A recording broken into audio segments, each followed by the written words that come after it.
Hey Mike, here's your first problem. First of all, I have no idea what A is, so I can't help you on that one. For this one, it is, if you break it down, it's square root of x squared times x. Oops. Can't figure out how to, yeah, there we go. So x squared times x, because that will get you x to the third power. So when you break down x squared, it is x root x. Final answer for B. For C, try and change the color on this one. So for C, you can actually break that up. What the heck? New app, I'm trying this out, so bear with me. You could take the square root of 121 over the square root of 9. So you just distribute the square root to both pieces. So then the square root of 121 is 11 over 3. So that's your final answer. I don't know how they want the answer altogether. But, alright, for this one, what you want to do is you want to break down square root of 8. And so square root of 8 is 4 times 2. And the square root of 4 is 2. So I'm going to write that up here, right there. So square root of 8 turns into 2 square root 2. And then plus 2 root, or 3 root 2. And then from here, because they have the same radicands, I'm going to see if I can get like a pointer.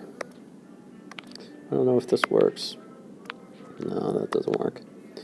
Sorry, man. Just delete this if you don't want it. Oh, maybe this works. So, yeah, 2 root 2, that's square root of 2, and this square root of 2, those are called radicands. So if those are the same, which they are, you just add the coefficients, so 2 plus 3. And so 2 plus 3 is 5. So 5 square root 2 is your final answer. For the rationalize, this is a little more tricky. What you have to do is you actually have to use the conjugate. And so I'm going to write that over on the right-hand side, and the second will be over here. But it's the same concept for both. All right, so 7 over the square root of 5 minus 2.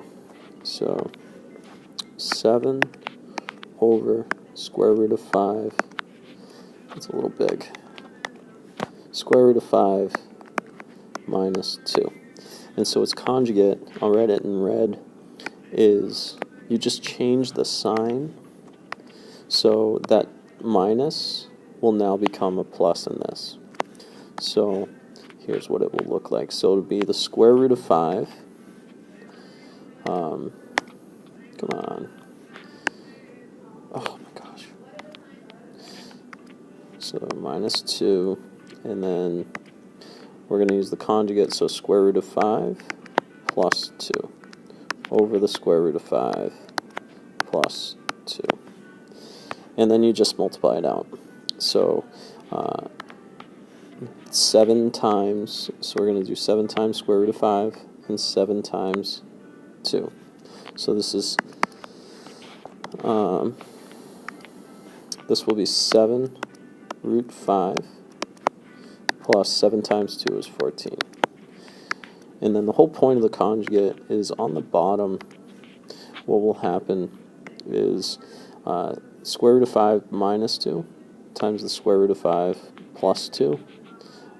Something nice happens there. You just square the first term and subtract it from the square of the second term. And there's a deeper explanation to that. I'll see if I can find a video for you. But it is square root of 5 squared is 5, and then square root of 2 squared, or rather 2 squared is just 4. So that denominator just turns into 1. You don't typically write 1 though. So it's 7 square root of 5 plus 14. Final answer. And then it's the same thing on the other one. The other one just takes a little bit longer. For cubed roots, it's the same concept as square roots, except for now you have a 3 there. So you want to find numbers that are divisible by 3. So square root of 5 you can break down to square root of, x to the 5th, you can break down to x to the 3rd, and x squared. And so this ends up being x third root of x squared. Okay, you're just finding pairs of 3. That's the whole point in that. Alright, so the third root of 9 times the third root of 6. This thing's fidgety. So the square root of 9, a third root of 9 times the third root of 6, since they have the same index, that's that number. We can actually just multiply the radicands, so 9 times 6, so it is the third root of 54.